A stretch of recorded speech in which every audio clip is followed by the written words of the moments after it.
exploring the use of multimodality linguistic model for Sindhi language teaching. मल्टीमॉडलिटी असांखे लफ़्ज़ बारो करणा पवंदा आहिनि। उनजो हिते मां कॉइनेज घण रंगी घण नमूनी मोड नमूनो घण रंगी लिसानियाती तरीक़ो या केस स्टडी आहे सखर IBA ऐं government college of education Sukkur ऐं सिंधी लैंग्वेज अथॉरिटी जा टीचिंग क्लासिस हलंदड़ सेंटर जी केस स्टडी उन में लैंग्वेज अथॉरिटी में प्राइवेट टीचर्स के ट्रेनिंग कराई वञे थी। बाक़ी IBA में HEC रिकॉग्नाइज़ हिकिड़ो B.Ed ऑनर्स प्रोग्राम हलंदड़ आहे 4 ईयर जो ऐं साॻियो ई गवर्नमेंट कॉलेज ऑफ एजुकेशन में बि प्रोग्राम हलंदड़ आहे। इन्हनि इदारनि में सिंधी पहिरें सेमेस्टर में B.Ed ऑनर्स में ऐं पोइ 3rd सेमेस्टर में पढ़ाई थी वञे, जॾहिं त लैंग्वेज अथॉरिटी में इहो सिंधी मुस्तक़िल टीचिंग क्लासिस हलाया था वञनि। त मक़सदु हुयो हिन स्टडी जो त टीचर एजुकेशन में सिंधी तदरीस जे राइज तरीक़नि जी जांच कई वञे त कहिड़े तरीक़े सां सिंधी B.Ed ऑनर्स लेवल ते टीचर्स खे पढ़ाई थी वञे सिंधी पेडागाजी ऐं आया ही जेको नओं मल्टी मॉडल पेडागाजी जो तरीक़ो आहे इन्हीअ खे लागू करे सघिजे थो, आया इहो इस्तेमालु थिए थो ऐं उन जे सिलसिले में कहिड़ियूं चैलेंजिस या आज़माइशूं आहिनि ऐं इन लाइ सिफ़ारिशूं ॾियणु, इहे मक़सदनि। थोरो डिफाइन कयां मल्टी मॉडलिटी ऐं उन सां रिलेटेड हिकिड़ो ॿियो टर्म आहे multi literacy. Multi modality communication जा मुख़्तलिफ़ मोड्स या नमूना कंहिं बि फील्ड में इज़हार जे लाइ पेश कजनि था। उन्हनि मां ही 4 अहम आहिनि। हिकिड़ो टेक्सचुअल आहे, लिंग्विस्टिक आहे, इन्हनि जा सिंधी टर्म मां ॼाणायां आहिनि, ऐं आवरल आहे ॿुधण जो कनाओ, ऐं स्पेशल आहे ऐं विजुअल बसरी। इन्हनि सभिनी मोड्स खे गॾे करे हिकु ई वक़्तु टीचिंग कई वञे, जॾहिं त रिवायती तरह सां असां ॾिसंदा आहियूं त रुॻो 2 मोड्स इस्तेमालु थींदा आहिनि, हिकिड़ो ॻाल्हाइण जो ऐं ॿियो लिखण जो।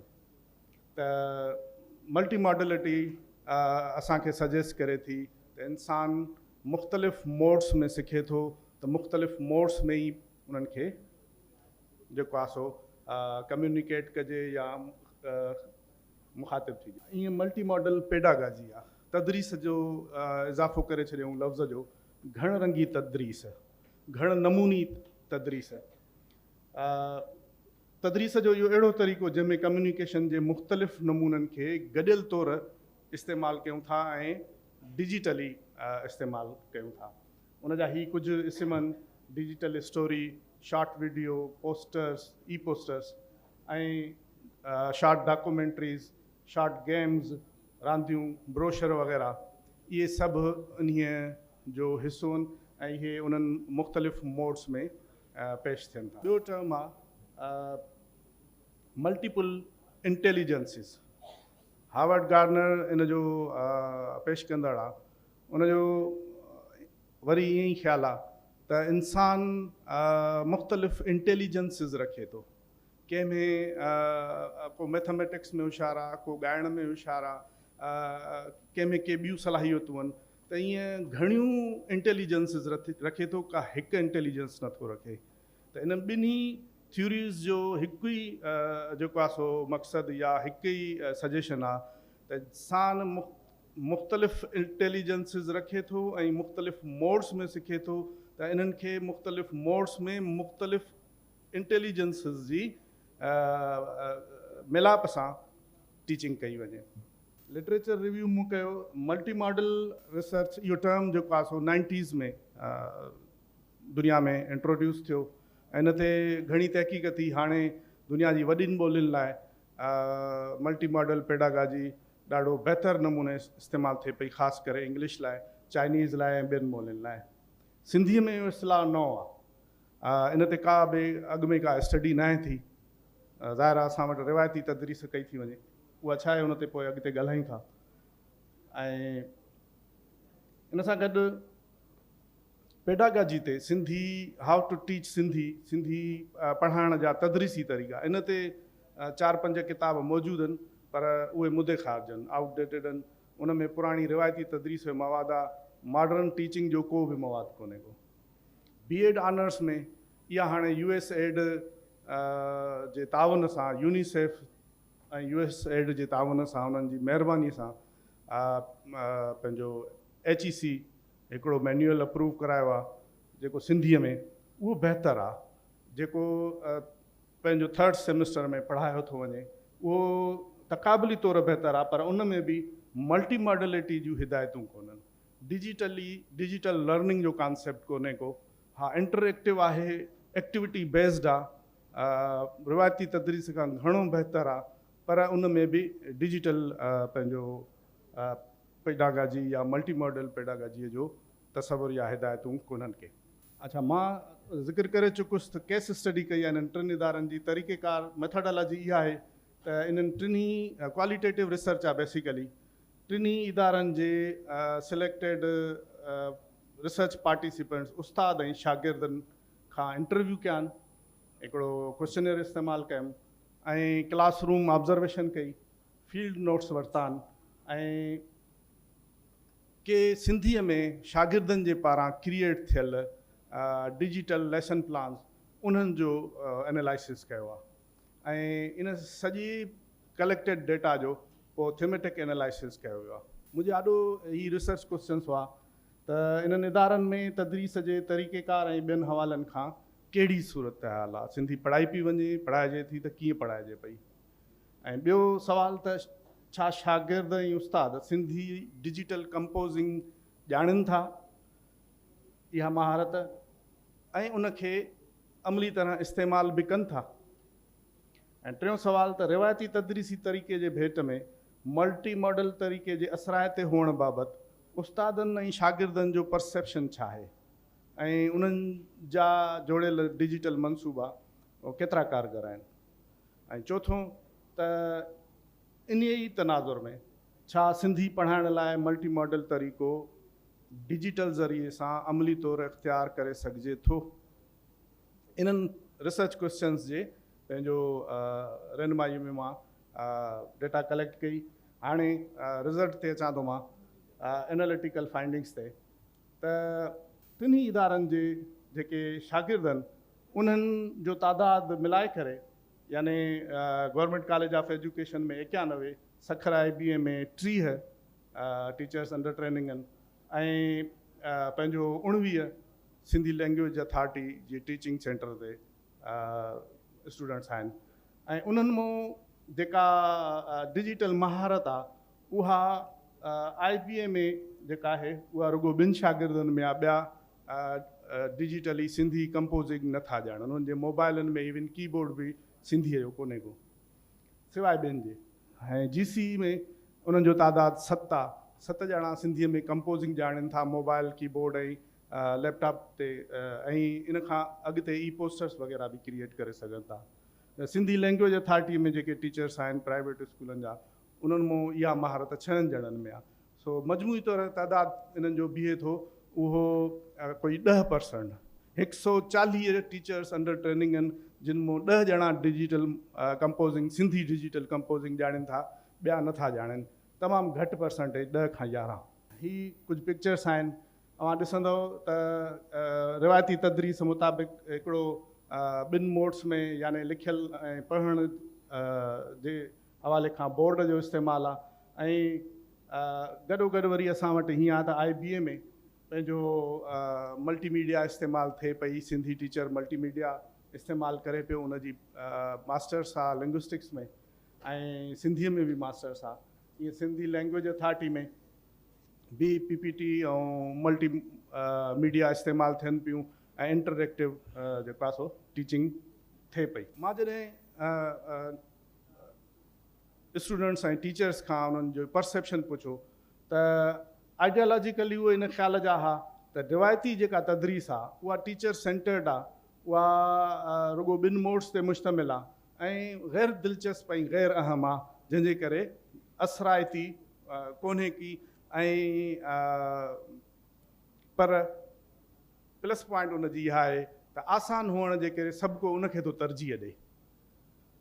जॾहिं त मल्टी मॉडल तरीक़े जे बारे में उन्हनि जो ख़्यालु हो त इहा छो त मुख़्तलिफ़ नमूननि सां पेश थिए थी, इन करे पंहिंजो स्टूडेंट सेंटर आहे टीचर सेंटर जे बजाए, ऐं दिलचस्प आहे इन करे स्टूडेंट्स जेके आहिनि उहे कंस्ट्रक्टिवली इंगेज रहनि था।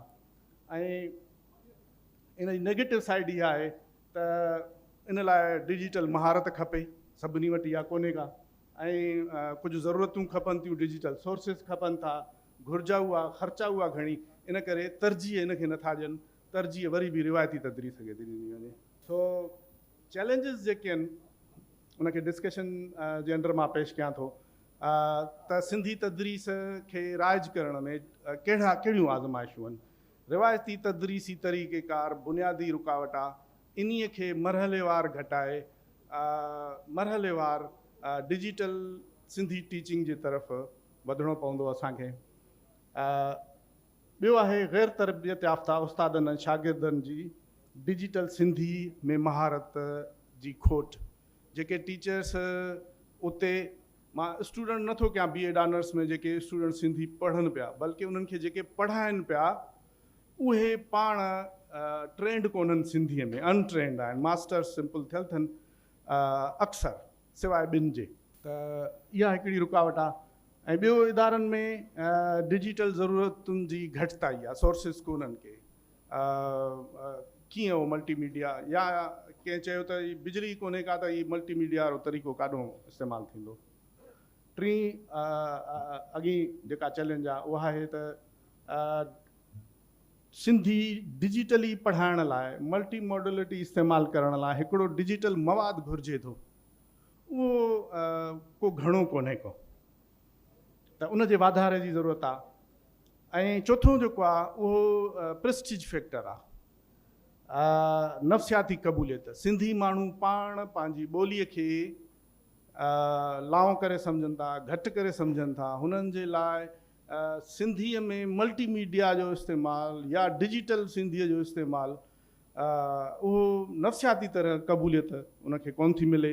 प्रेस्टीज इंजॉय करे पई हिते उर्दू ऐं इंग्लिश, तंहिं करे उन तरफ़ ध्यानु आहे, सिंधी तरफ़ ध्यानु न आहे।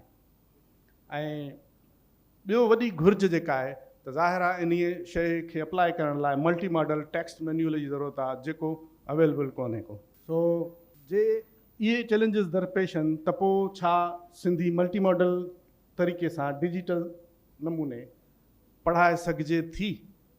त जवाबु आहे हिन महिल बि बावजूदु इन्हनि चैलेंजिस जे सिंधीअ में एतिरी क़ाबिलियत आहे जो उहा पढ़ाए सघिजे थी, पढ़ाइजे पई।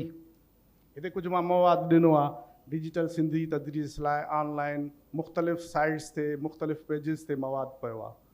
फोनेटिक चार्ट सिंधी लैंग्वेज अथॉरिटीअ जे पेज ते पियल आहे, ई पोस्टर्स पिया आहिनि, ऐं बलोचिस्तान जी एजुकेशनल वेबसाइट ते ई बुक पियो आहे, जेको PRP ऐं SRP ऐं USAID जे तावन सां जुड़ियल आहे। तमामु ज़बरदस्त लेसन प्लान जो बुक आहे। ई स्टोरी बुक्स पिया आहिनि, ईअं ई शार्ट वीडियोज़ मुख़्तलिफ़ साइट्स खां अलावा यूट्यूब भरियो पियो आहे।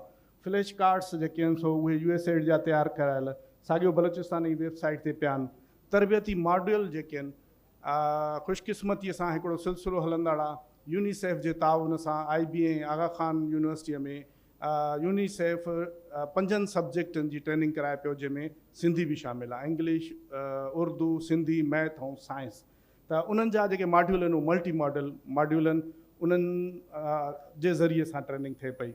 ईअं ई गेम्स बि कुझु पेजिस ते मौजूदु आहे, त पढ़ाए सघिजे थी। हिन महिल बि एतिरो मवादु आहे, हिन में इज़ाफ़े करण जी ज़रूरत आहे, पर मवादु काफ़ी मौजूदु आहे। कुझु रिकमेंडेशन सलाहूं मां हिन सिलसिले में ॾियणु चाहियां थो। उहे इहे त डिजिटल सिंधी मल्टी मॉडल नमूने सां पढ़ाइण लाइ सरकारी तौर ते हिदायतूं जारी कयूं वञनि त मरहलेवार इहा रिवायती तदरीस ख़तमु करे उन जी जाइ ते डिजिटल पेडागाजीअ खे अख़्तियार कयो वञे ऐं सरकारी टीचर एजुकेशन जे इदारनि में सिंधी पढ़ाईंदड़ उस्तादनि खे डिजिटल सिंधीअ जी महारतुनि लाइ के तरबियती प्रोग्राम ट्रेनिंग प्रोग्राम इंट्रोड्यूस कराए वञनि। ऐं ॿियो त टीचर एजुकेशन में सिंधी तदरीस लाइ हिकु मल्टी मॉडल अॻो ज़िक्र कयुमि टेक्स्ट मैनुअल जी ज़रूरत आहे। अॻु में USAID जी महिरबानीअ सां हिकिड़ो अची चुको आहे पर उहो ॿुधायमि त मल्टी मॉडल कोन्हे, उनखे हाणे अपडेट करण जी ज़रूरत आहे। इन सिलसिले में कंहिं इदारे खे अॻिते अचिणो पवंदो। ऐं ॿियो हिकिड़ो वॾो फैक्टर जेको असां सभिनी सां ॿोली बचा या ॿोली तब्दीलीअ जे हवाले खां मां सम्झां थो लागू आहे, उहा आहे सिंधीअ ॾांहुं नफ़्सियाती क़बूलियत जो प्रेस्टीज फैक्टर जो। असां पाण पंहिंजी ॿोलीअ ॾांहुं प्रेस्टीज फैक्टर वारो रवैयो नथा रखूं, पर इहो तालुक़ु रखे थो लैंग्वेज कॉन्टेक्ट सां। ज़ाहिर आहे त उहो वरी जेको सोशो लिंग्विस्टिक कंडीशन आहे सिंध जी, उन्हीअ जे आधार ई जुड़ंदो। असां जॾहिं हिकु मज़बूत रियासत ऐं आज़ादु रियासत में हुआसीं त सिंधीअ इहे पंहिंजो प्रेस्टीज फैक्टर इंजॉय कयो पिए। हाणे उन्हीअ जी जाइ जेको आहे सो ॿी ॿोलियूं वठी चुकी आहे। त इन सिलसिले में सियासी समाजी हालतूं ज़ाहिर आहे ज़िम्मेवार आहिनि त स्कूल कल्चर ऐं सियासी समाजी तंज़ीमुनि इदारनि खे तारुक वठणु घुरिजे। इहो असां सभिनी जो गॾियल मसइलो आहे। सो इहा हुई मुंहिंजी प्रेज़ेंटेशन। तव्हां सभिनी जी महिरबानी।